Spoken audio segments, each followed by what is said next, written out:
government can put into an ordinance and enforce. So the lack of being able to pass an effective means of propulsion test could put the vessel into the liveaboard category, where they would also be regulated under the county. I understand that. What I don't understand is that if somebody deems their vessel as something that's not going to move, that wouldn't be really a problem if it's not moving. The problem, I think, would be not the proper anchor, the proper rode, the proper chain, the proper anchor in the area. Like, certain anchors won't hold in certain things. I think that's the only risk that it would create, other than sinking. Check the boat if it's not sinking, check if it's not anchoring, or you have the proper system for anchoring. Those are the things that I would believe would be an effective means of protecting the public and protecting other boaters. Don't you think? Well, this is what has been established by the legislature as a requirement, and the reason behind this effective means of propulsion is that when the governmental entities are informed that there may be a potential hurricane or a tropical storm or something coming through, in many instances, those vessels that are at anchor, they need to move to safe harbor. And if they don't have an effective means of propulsion, it can't be guaranteed that they can get out of the way of the storm. And those usually end up being the casualties of storms, which incur costs and provide, dangerous situations. So that is why it's required that all vessels. Now, what would be safe harbor? Sometimes you just can't move out of an entire area of an entire storm. You're talking about go to a dock? Right. It could be to a private dock or a public dock. It could be into a marina. So you're allowed to go to a public dock in an emergency situation and park overnight over 4 hours? I believe there are remedies for that in an emergency situation for safe harbor. Yes. Okay. You're answering all my questions. Great. You're actually a pleasure to talk to. Get some great information, and I thank you for your time. Sure. Now, doesn't it usually cause more damage to the boat and the dock in storms like that? And usually the boat and the dock get damaged at that point? It may. A lot of times vessels that are at anchor break free from their anchors and they're blown ashore, and they cause quite a bit of damage.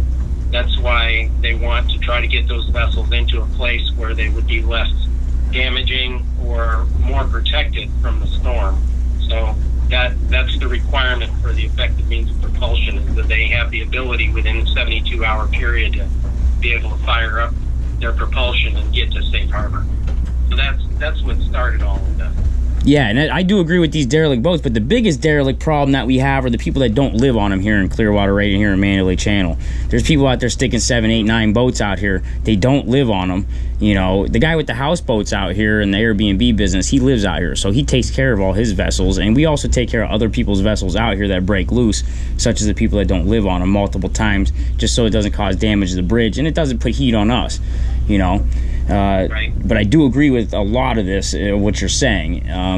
What I do think is it's breaching our constitutional rights. That's what I do have a major concern for. These boats out here that are absolutely insane, but it feels like they're picking on some of the people that are just liveaboards. They don't agree with their lifestyle and being in front of these condos. I also heard through multiple lawyers and a friend of mine that's within the government here that there's going to be a mooring field put out here, and they want all the boats out of here, not just they're just going to hassle us. So what stops the hassling of another test? When do you have another test scheduled? Do you give us a letter of retention that we have this much time until you guys can come on and do this to us again? Yeah, I can't answer for other agencies that perform this evaluation, but I know Florida Fish and Wildlife, we will only issue the test unless there are mitigating circumstances that require otherwise once every 30 days. So what we're going to do is go to the operator or the owner of that vessel, and we're going to say, look, we need a test. And if they pass the test, we're not going to go there the next day and test them again.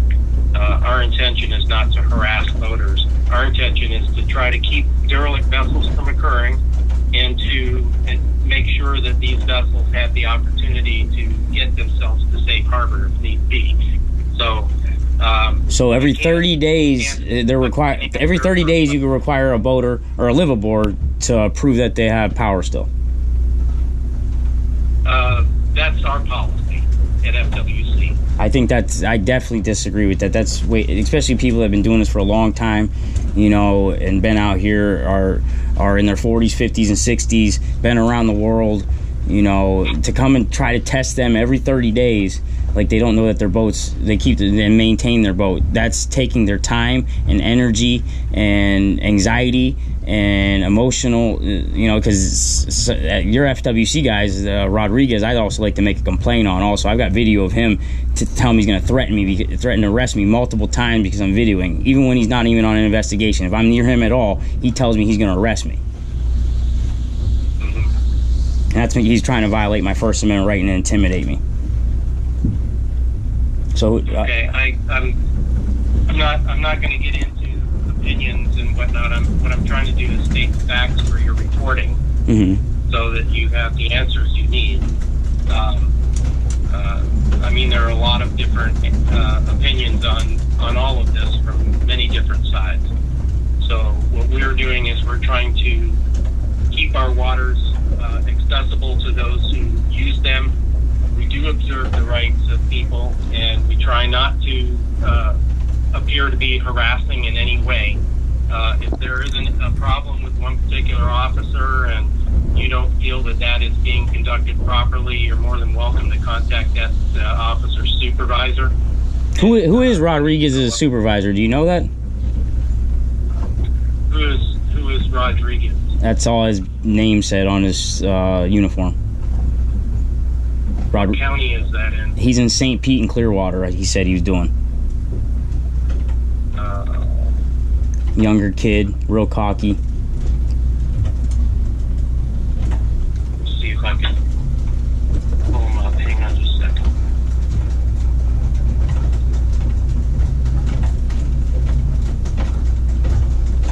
Do you have a first name? We've got 900 officers, so... All I got is Rodriguez. That's all you guys put on their uniforms. If you guys put their first names on their uniforms, that'd be great. But he refuses to identify also.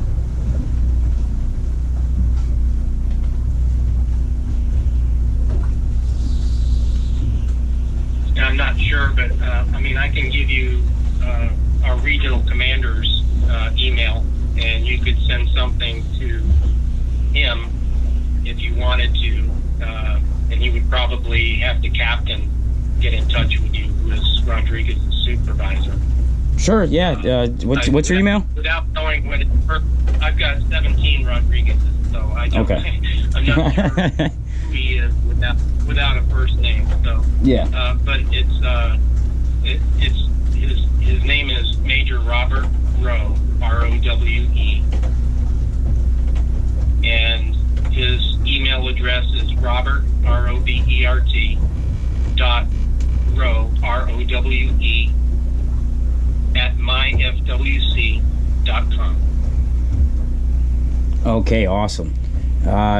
You've answered pretty much all of my questions. I know I had a few more, but they're lost in my head now. But you did a great job, and I thank you for your time. I know you're not a legislator or anything like that. This is, and I do agree with a lot of your points too. It would be great to get rid of these, because every time the wind picks up like today, I got to worry about one of these missiles coming by my boat. You know. Right, and I'll be honest with you. There's a lot of people that are phenomenal boaters. They take a great amount of care in how they anchor their vessels. The scope, everything else, and there's the lingo, everything. I know. That's what I'm saying. Two of the guys out here you scheduled for tomorrow. One guy has been sailing for 30 years, been around the world, Belize multiple times, everywhere else. He has a 50-foot catch. His boat has nice paintings on it. It's there's nothing wrong with it. He's scheduled for it. I'm like, wow. And then my other buddy has seizure, and that guy has cancer. So last thing he wants is problems, And he's scared of you guys. He knows, he's been around the world. He's just scared that And then you guys got another guy that has seizures, came out of it out of 8 years off the medication they gave him, and he was 9 months seizure free until they handed him this letter. And this guy has the lingo down. He asked, you have to ask permission to get on his boat. Everything else, you know, the lingo has to be there, else he'll correct you every time. You know, it'll make you learn it. And he's a guy that's been teaching me how to sail myself, and I'm gonna have him do the test for me because my boat's not derelict and it has propulsion. You know, I work very hard at my boat.